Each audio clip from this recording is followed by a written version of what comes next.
All India Radio presents Morning News.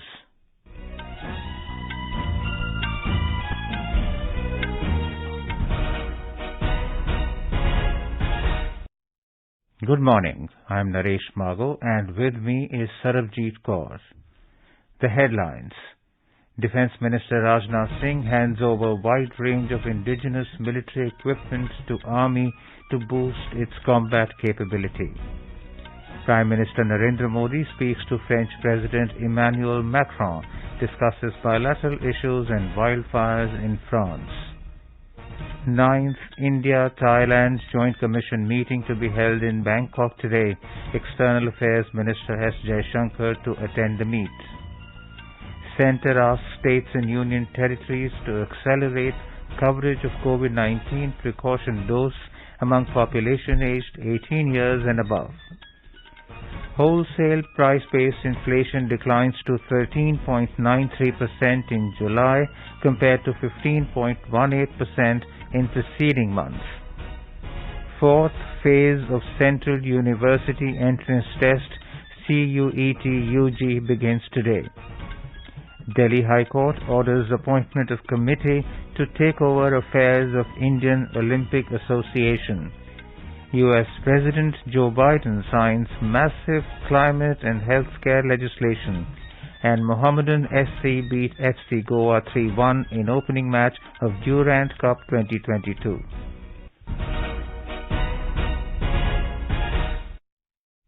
Raksha Mantri Rajnath Singh handed over indigenously developed equipment and systems to the Indian Army in New Delhi yesterday.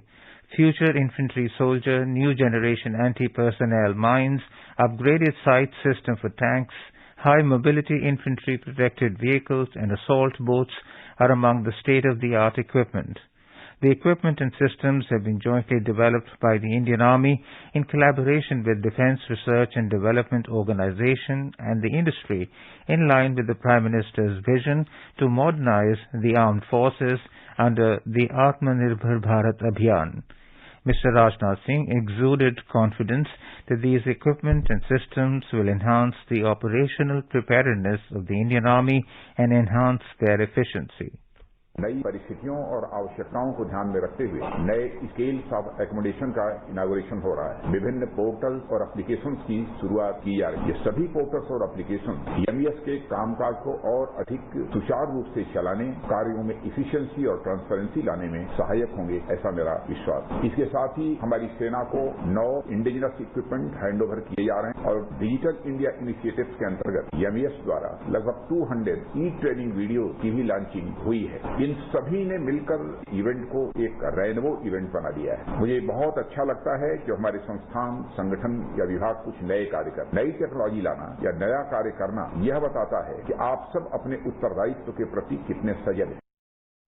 Raksha Mantri Rajnath Singh has stressed on the comprehensive reform of the United Nations structure, saying that this worrying shortcoming of United Nations system is manifestation of its structural inadequacy. Addressing the plenary session of Moscow Conference on International Security 2022 virtually yesterday, Mr. Singh said, at the core of India's call for reformed multilateralism lies the reform of the United Nations Security Council, which is reflective of the contemporary realities. India, representing 1/6 of humanity and which has relentlessly contributed to the global security under the United Nations Charter, doesn't have a fair share in the decision-making structure of the United Nations Security Council on a permanent basis. India has demonstrated its deep commitment to the goal of universal, non-discriminatory and verifiable nuclear disarmament, remaining ever active in the world's single multilateral negotiation forum, Conference on Disarmament. Mr. Singh stressed that the Council must be made more representative of developing countries to provide leadership to the entire world. On the Indo-Pacific region, Raksha Mantri said, as a nation central to the Indian Ocean, India is committed to a free, open, secure and inclusive Indo-Pacific region. In true spirit of multilateralism, it is incumbent on all nations to abide by the United Nations Convention on the Laws of the Sea, which provides us with a legal order for peaceful, equitable, and efficient utilization and the study, protection, and the preservation of maritime domain. As a nation central to the Indian Ocean, India is committed to a free, open, secure, and inclusive Indo-Pacific region that promotes sustainable maritime trade and economic practices, resilient infrastructure, and adherence to global legal order. Prime Minister Narendra Modi spoke with French President Emmanuel Macron over telephone yesterday and conveyed solidarity for the ongoing drought and wildfires in France. External Affairs Ministry said the leaders reviewed the ongoing bilateral initiatives, including defense cooperation projects and cooperation in civil nuclear energy. They also discussed important geopolitical challenges, including those related to global food security. The two leaders expressed satisfaction at the depth and strength that the India-France strategic partnership has acquired in recent years. They agreed to continue working closely together to expand the relationship to new areas of cooperation. The 9th India-Thailand Joint Commission meeting will be held in Bangkok today. External Affairs Minister S. Jaishankar arrived in Thailand yesterday to attend the meeting. Both the countries are celebrating 75 years of establishment of diplomatic relations. In a tweet, Dr. Jaishankar wrote that he began Thailand visit by meeting the Indian community.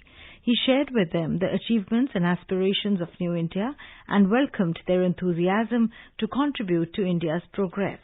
He also thanked India Thai Chamber of Commerce ITCC for organizing the event.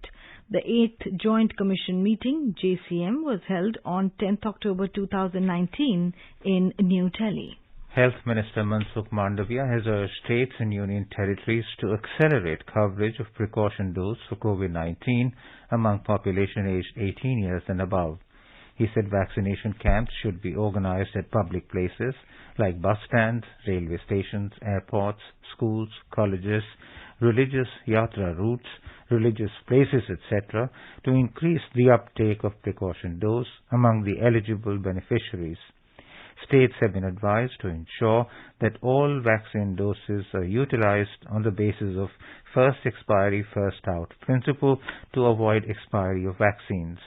Dr. Mandavia virtually interacted with health ministers of states and union territories yesterday to review the implementation of flagship schemes of the central government. Talking to AIR News, Chairman COVID Task Force Dr. N.K. Arora said, "The importance of precaution dose can be understood that in recent weeks, the number of COVID cases and at some places, number of hospitalization have increased due to COVID. Precaution dose provides us with an additional cover of protection against the severe disease, hospitalization and death. I would request everyone above the age of 18 years to get the precaution dose as soon as possible. COVID vaccination centers are near your homes. Vaccines are available in plenty and they are available free. Now a new Corbavax heterologous vaccine option is also available. The central government has requested all state governments to ensure that the vaccines are given at an accelerated pace and there shouldn't be any difficulty in getting the vaccine. Health and Family Welfare Minister Dr. Mansukh Mandavia has urged states and union territories for timely utilization of central funds to expedite the implementation of people-centered health services at grassroots. Dr. Mandavia virtually interacted with the health ministers of states and union territories to review the implementation of flagship schemes of the central government. He also reviewed the progress of the national COVID-19 vaccination campaign. Dr. Mandavia stated that the pandemic has taught the country to invest in critical care infrastructure in every district and block. He said that the central government is working in the spirit of cooperative and collaborative federalism with states to create a multi-tier health infrastructure network. National Health Authority has announced performance-based fund allocation to state and union territories for strengthening the registries of healthcare professionals and health facilities. This performance-based fund allocation will help in structured implementation of the Ayushman Bharat Digital Mission. CEO of National Health Authority Dr. R.S. Sharma said the benefits of digital health services can be further extended to masses with the enthusiastic support from the states and UTs in registering more healthcare professionals and health facilities. He said states and UTs' support will help in building national-level registries of healthcare professionals and health facilities. 500 crore rupees had been demarcated for setting up of Ayushman Bharat Digital Mission's offices at state and UTs by the financial year 2025-26. Union Agriculture and Farmers Welfare Minister Narendra Singh Tomar has said that the government is working to increase the application of technology in the agriculture sector and develop infrastructure in each village. He said this will create employment opportunities in the agriculture sector and attract educated youth in the villages. Addressing the concluding episode of a series of lectures organized by the Indian Council of Agricultural Research, ICAR, Mr. Tomar stressed that technology and infrastructure will benefit the farmers and also improve the agriculture sector in the country. The BJP has launched a social media campaign, Desh Ki Badli Soch, to target Congress. In this, the BJP has compared the Independence Day speeches of Prime Minister Narendra Modi with the speeches made by former Prime Ministers, including Pandit Jawaharlal Nehru, Indira Gandhi and Rajiv Gandhi. The BJP on its Twitter handle shared various graphics quoting parts of speeches made by Mr. Modi and his predecessors. In one of the tweets, it was alleged that no tribute was offered to martyrs by Pandit Nehru in his speech in 1963, which came after the 1962 war with China. While Mr. Modi, in his address in 2020 from the ramparts of the Red Fort, remembered those who made the supreme sacrifice in the conflict with Chinese forces in Ladakh. The BJP, in its Twitter handle, also said that in 1975, after imposing the emergency, Indira Gandhi justified it as bitter pills to cleanse the political, economic and other aspects of national life, while Mr. Modi, in his 2017 speech, cited democracy as India's biggest strength. Over the past 75 years since independence, India's largest public service broadcaster, All India Radio, has been the proverbial storyteller for the 1.3 billion citizens across the country. All India Radio is celebrating 75 years of freedom with a series Azad Bharat Ki Baat Akashvani Ke Saath. It shows the journey of India since independence in various walks of life through the storytelling of All India Radio.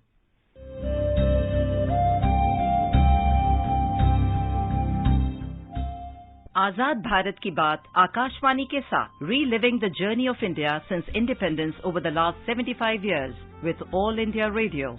Starting 15th August, the series will be broadcast on All India Radio, 100.1 FM Gold Channel, primetime news bulletins and across all its platforms. Tune in to stay updated with All India Radio. In today's episode, we bring you the story of how the Constitution, the soul of Indian Republic, came into effect.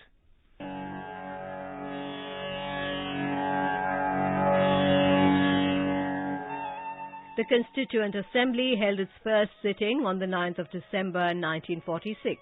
The Constitution was adopted on 26th November 1949 and came into force on the 26th of January 1950. Dr. B.R. Ambedkar said, the Constitution is not a mere lawyer's document, it is a vehicle of life and its spirit is always the spirit of age. Let us leave aside slogans. Let us leave aside words which frighten people. Let us even make concession to the prejudices of our opponents. Bring them in so that they may willingly join with us on marching upon that road, which, as I said, if we walk long enough, must necessarily lead us to unity. Our Constitution provides for parliamentary democracy, universal adult franchise, rule of law, independent judiciary, fundamental rights and directive principles of state policy. The preamble to the Constitution lists justice, liberty, equality and fraternity as its ideals.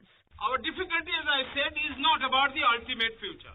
Our difficulty is how to make the heterogeneous mess that we have today take a decision in common and march in a cooperative way on that road which is bound to lead us to unity. Our difficulty is not with regard to the ultimate. Our difficulty is with regard to the beginning. Dr. B.R. Ambedkar, the architect of the Constitution, had proudly acclaimed that the Constitution of India has been framed after ransacking all the known constitutions of the world. It is a tribute to the wisdom and foresight of the makers of the Constitution that they presented to the nation a document that enshrined fundamental values and highest aspirations shared by the people.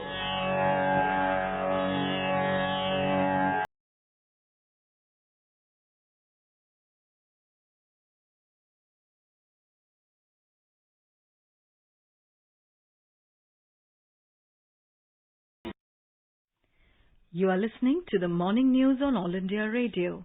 A reminder of the headlines before we move on. Defence Minister Rajnath Singh hands over a wide range of indigenous military equipment to Army to boost its combat capability. Prime Minister Narendra Modi speaks to French President Emmanuel Macron, discusses bilateral issues and wildfires in France. 9th India's Highland Joint Commission meeting to be held in Bangkok today. External Affairs Minister S. Jaishankar to attend the meet. Centre asks states and union territories to accelerate coverage of COVID-19 precaution dose among population aged 18 years and above. Wholesale price-based inflation declines to 13.93% in July compared to 15.18% in preceding month. Fourth phase of Central University Entrance Test CUET-UG begins today. Delhi High Court orders appointment of committee to take over affairs of Indian Olympic Association. US President Joe Biden signs massive climate and healthcare legislation, and Mohammedan SC beat FC Goa 3-1 in opening match of Durand Cup 2022. For quick news updates round the clock, follow us on our Twitter handle @AIR News Alerts. मुट्ठी भर अंग्रेज और हमारे विशाल देश पर राज करने का स्वप्न देख रहे हैं, पर हम इनके स्वप्न को चकनाचूर कर देंगे।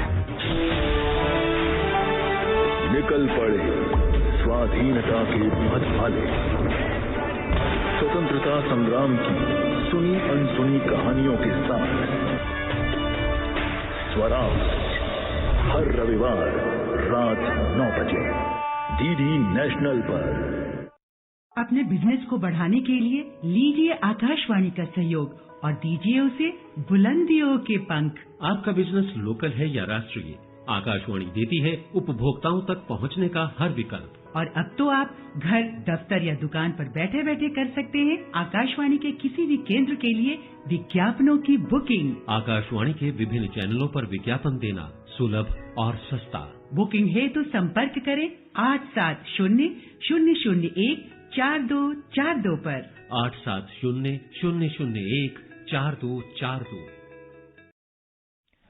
Nearly 3.6 lakh students are likely to appear for the fourth phase of Central University Entrance Test CUET-UG 2022 starting today.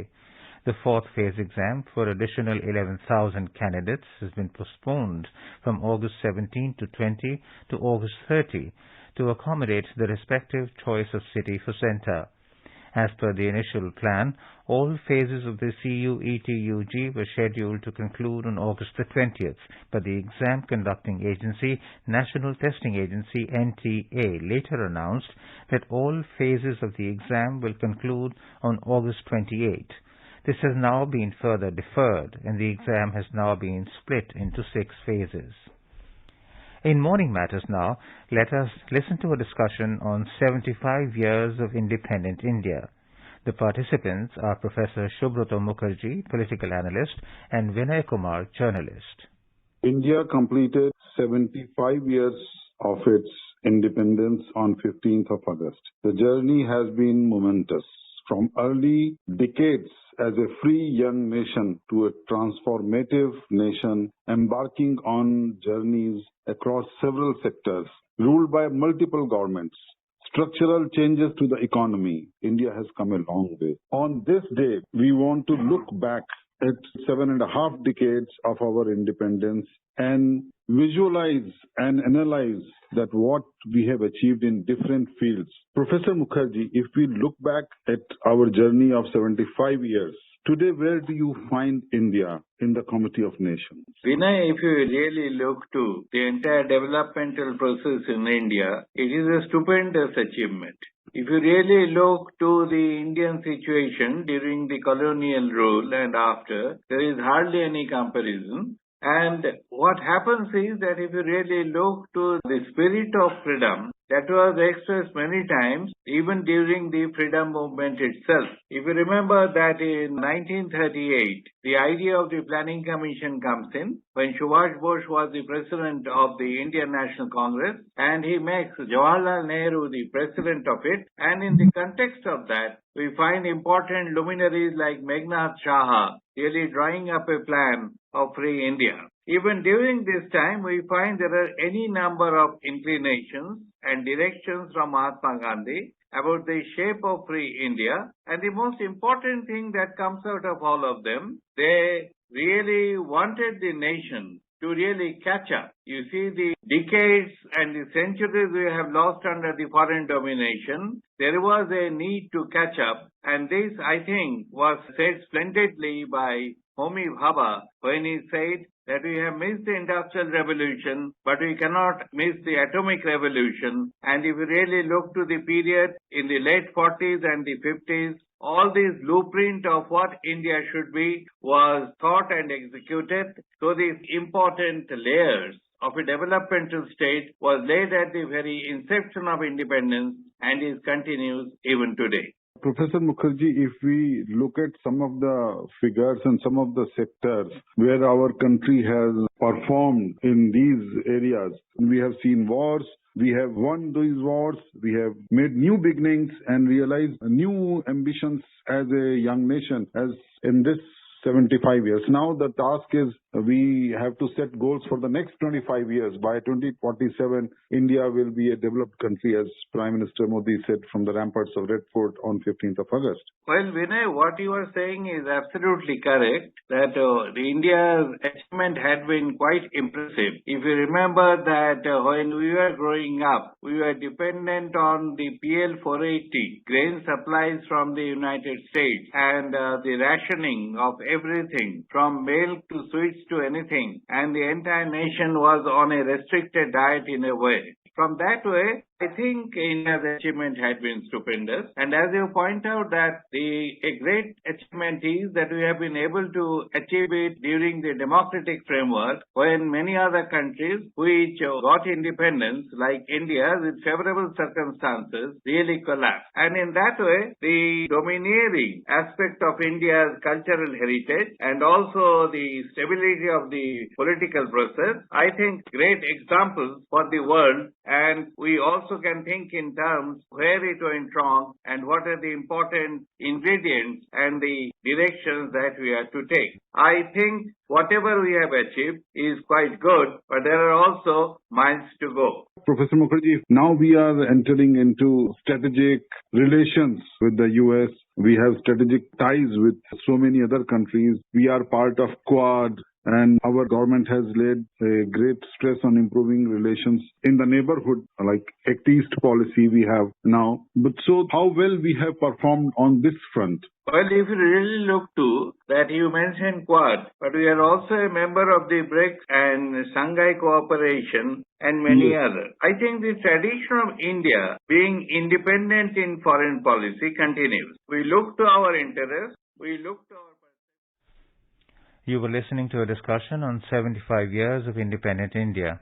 The participants were Professor Subrata Mukherjee, political analyst, and Vinay Kumar, journalist. U.S. President Joe Biden has signed a massive climate change and healthcare spending bill into law. The legislation aimed to bring changes in the way medicines are priced. As per reports, there will be a minimum 15% tax for corporations. As per the White House, $740 billion bill is the biggest commitment to counter climate change in the history of the country. The federal government will invest around $375 billion over the decade to fight climate change. The White House claimed that Biden's Inflation Reduction Act would reduce greenhouse gas emissions by about 1 billion tons in 2030. The law will also cap prescription drug costs at $2,000 out-of-pocket annually for Medicare recipients. The new legislation will also help around 13 million Americans in paying for their health care insurance. The wholesale price-based inflation eased to 13.93% in July as compared to 15.18% in the preceding month. According to the Commerce and Industry Ministry, WPI inflation fell on easing prices of food articles and manufactured products. The wholesale inflation was at a record high of 15.88% in May this year and stood at 11.57% in July last year. As per the data released on Friday, retail inflation based on Consumer Price Index CPI also eased to 6.71% in July this year from 7.01% in the preceding month. India Meteorological Department IMD has issued a yellow alert for Mumbai, indicating that heavy rainfall is very likely. Heavy rainfall in Mumbai yesterday caused traffic disruptions due to waterlogging. The local train services on the Central Line as well as long-distance trains arriving in Mumbai were also affected. Low-lying areas in the city had reported waterlogging. Continuous rain in the catchment areas of Tansa Dam has resulted in its overflowing. About 14 gates of the dam have been opened and 14,573.64 cusecs of water is being discharged from the dam. Meanwhile, low-intensity earthquakes were felt at Dindori in Nashik district last night. The intensity of the earthquake was 3.4 on the Richter scale. According to officials, no damage was reported to life or property due to the earthquakes. Delhi High Court has directed the setting up of a 3-member committee of administrators COA to take over the affairs of the Indian Olympic Association. A bench of Justices Manmohan and Najmi Waziri said the persistent recalcitrance of the IOA to comply with the sports code made it imperative that its affairs be put in the hands of COA, comprising former Supreme Court Judge Justice Anil R. Dave, former Chief Election Commissioner Dr. S. Pai Qureshi, and the former Secretary of Ministry of External Affairs Vikas Faroo. The court directed the Executive Committee of IOA to forthwith hand over the charge to the newly appointed committee. The Apex Court said that the members of the COA will be assisted by 3 eminent sportspersons, namely shooter Olympian Abhinav Bindra, long jump Olympian Anju Bobby George, and archer Olympian Bombaila Devi Lashram. The 131st edition of Durand Football Cup, Asia's oldest tournament, kicked off yesterday evening. In the opening match, Mohammedan SC beat defending champions Goa FC by 3-1 at the Vivekanand Yuva Bharati Kridagan, Kolkata. With this win, Mohammedan Sporting clinched the all-important points and lead the Group A table. And now an overview of today's newspapers. Azad named Congress's poll chief refuses to take charge. Under that headline, Hindustan Times writes that Congress's leader Ghulam Nabi Azad declined to take charge as the head of the party's election campaign committee in Jammu and Kashmir hours after an official announcement about his appointment. RJD gets over 50% berths in Bihar, CM keeps home, writes the Times of India. The front page of the Pioneer has a picture showing the rescue work underway after a bus carrying 39 personnel, including 37 of ITBP, skidded off a road down to riverbed in Anantnag. Target killings back, JNK Pandit dies, cousin hurt, reports the Asian Age. And finally, water may have been brought to Earth by asteroids from the outer edges of the solar system, say the scientists, reports the Times of India. And now, before we end the bulletin, the headlines once again. Defence Minister Rajnath Singh hands over a wide range of indigenous military equipment to Army to boost its combat capability. Prime Minister Narendra Modi speaks to French President Emmanuel Macron, discusses bilateral issues and wildfires in France. 9th India-Thailand Joint Commission meeting to be held in Bangkok today. External Affairs Minister S. Jaishankar to attend the meet. Centre asks states and union territories to accelerate coverage of COVID-19 precaution dose among population aged 18 years and above. Wholesale price index inflation declines to 13.93% in July compared to 15.18% in the preceding month. fourth phase of Central University Entrance Test UG begins today. Delhi High Court orders appointment of committee to take over affairs of Indian Olympic Association. US President Joe Biden signs massive climate and healthcare legislation, and Mohammedan SC beat FC Goa 3-1 in opening match of Durand Cup 2022. And with that, we end the morning news. Have a nice day.